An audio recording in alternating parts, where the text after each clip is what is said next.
Bienvenue dans l'émission Les podcasts de la recherche stratégique, présentée par Fabien Herbert.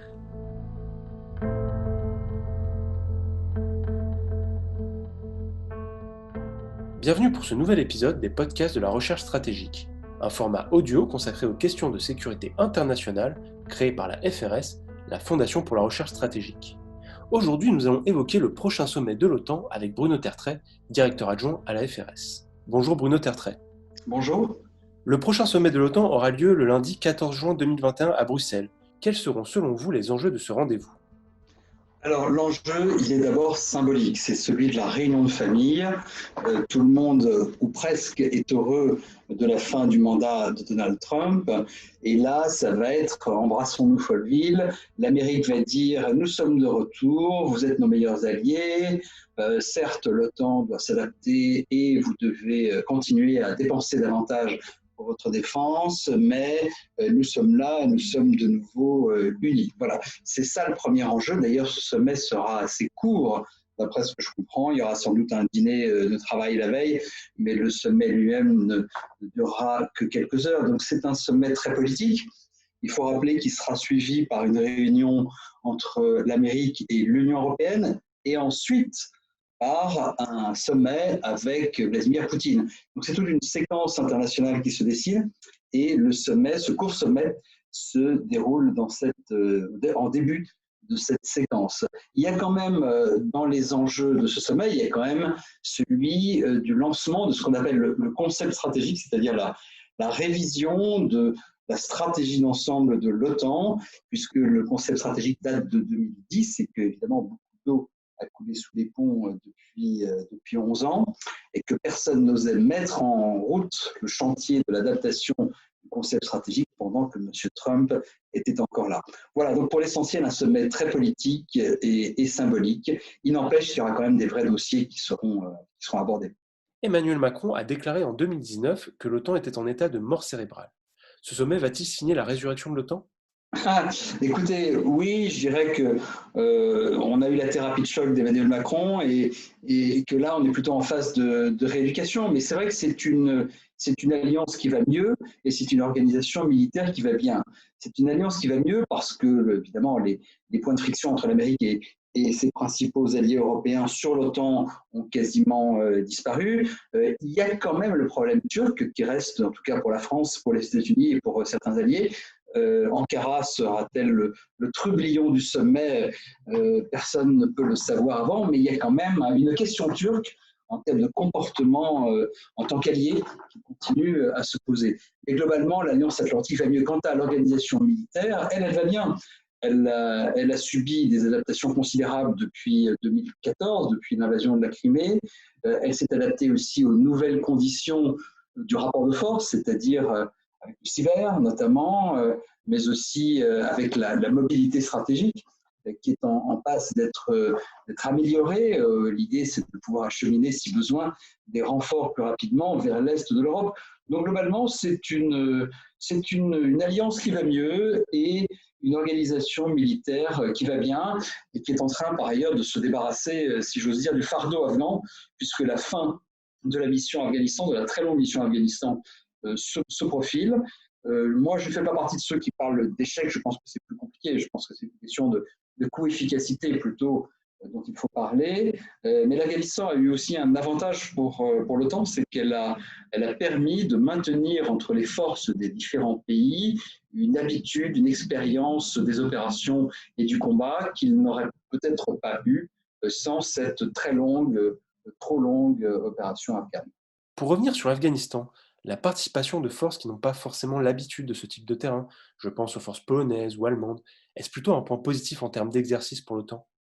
Oui, ça a compté. Ça a compté, par exemple, pour l'Allemagne, qui a eu un engagement en Afghanistan tout à fait significatif en termes de nombre de personnes impliquées sur le théâtre et de longueur de l'opération. Alors, bien sûr, les Allemands ne participaient pas à des missions lourdes de combat, mais le simple fait d'avoir pour la France, les États-Unis, la Grande-Bretagne, des alliés du Centre-Europe avec eux sur le théâtre afghan, alors que ce sont, vous le disiez à juste titre, des pays qui n'ont pas l'habitude de ce type de terrain, c'est certainement une bonne chose. Et d'ailleurs, on voit d'ailleurs que ce sont aussi un petit peu les mêmes qui maintenant s'engagent plus modestement à côté de la France au Sahel.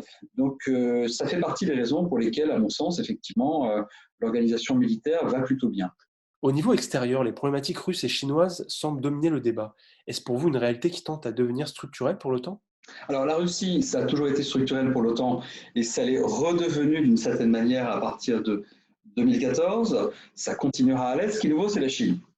Alors est-ce que la Chine est une menace militaire directe pour l'Europe? Non, certainement pas. Et très franchement, je ne connais aucun allié qui soutient cette thèse. Mais c'est vrai que l'Amérique, et c'était déjà le cas sous Trump, c'est encore le cas sous Biden, l'Amérique tient à ce que l'OTAN s'occupe, en tout cas traite d'une manière ou d'une autre, des grandes questions stratégiques, y compris notamment la Chine. Alors la Chine, ça concerne l'OTAN d'une certaine manière parce que, d'abord, c'est quand même un pays qui a des capacités militaires d'action à très grande distance, comme les missiles et comme le cyber, qui peuvent toucher le territoire, les pays et les armées de l'OTAN.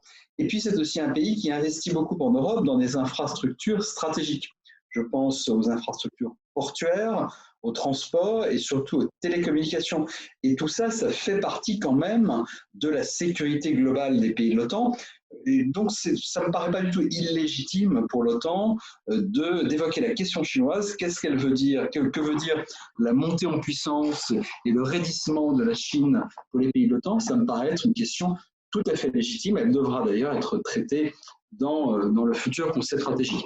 La question est de savoir si la Chine va être traitée d'un pied d'égalité, sur un pied d'égalité avec la Russie. Je ne le pense pas, mais je crois qu'il est encore une fois tout à fait légitime d'évoquer la Chine. Ce qu'il ne faudra pas faire, en tout cas ce à quoi la France, à mon avis, veillera, et d'autres pays aussi, comme ceux que vous aviez mentionnés, comme les voisins de la Russie, c'est que le Conseil de l'Atlantique Nord, donc, qui se réunit à Bruxelles, soit au niveau des ministres, soit au niveau des ambassadeurs, ne devienne pas l'enceinte privilégiée où vous parlez de la Chine. L'OTAN, c'est quand même d'abord et avant tout une organisation militaire. Il n'y a pas de raison que le Conseil de l'Atlantique Nord devienne le premier forum et le forum privilégié pour évoquer la Chine. Il est tout aussi légitime, peut-être sinon plus, qu'on en parle entre l'Union européenne et les États-Unis, et bien sûr, dans la mesure où Londres ne fait plus partie de l'Union européenne, dans d'autres forums, comme par exemple le G7 ou des forums ad hoc. Donc il faudra effectivement veiller et voir à quel titre exactement l'OTAN peut et doit évoquer le sujet chinois qui, encore une fois, je le répète, n'en est pas moins incontournable aujourd'hui. Enfin, anticipons un peu l'avenir. La présidentielle française aura lieu dans un an, en 2022. Cette échéance électorale aura-t-elle un impact sur l'OTAN? Écoutez, oui. Bien sûr, les élections présidentielles en France comme ailleurs ne se jouent pas sur les questions internationales, mais lorsqu'on regarde les programmes ou les intentions des principaux candidats, ceux qui sont aujourd'hui les principaux candidats, on voit qu'il y en a quand même deux qui disent qu'il faut sortir de nouveau de la structure militaire intégrée de l'OTAN. Je pense à Marine Le Pen et je pense à Jean-Luc Mélenchon. Alors, ça ne fera pas un grand débat, mais il est possible que cette question soit posée, par exemple, dans un duel télévisé. Ça peut effectivement faire partie des questions symboliques qui seront traitées pendant la campagne. Alors, si Mme Le Pen ou M. Mélenchon étaient élus, effectivement, il est possible qu'ils regardent très sérieusement cette possibilité de sortir de la structure militaire intégrée de l'OTAN. Un tel geste qui se voudrait néo-gaullien, à mon avis, n'aurait pas beaucoup de sens. Nous ne sommes plus en 1967. Et si nous sommes revenus dans la structure militaire intégrée, c'est d'abord et avant tout pour peser sur des décisions qui peuvent tous nous engager.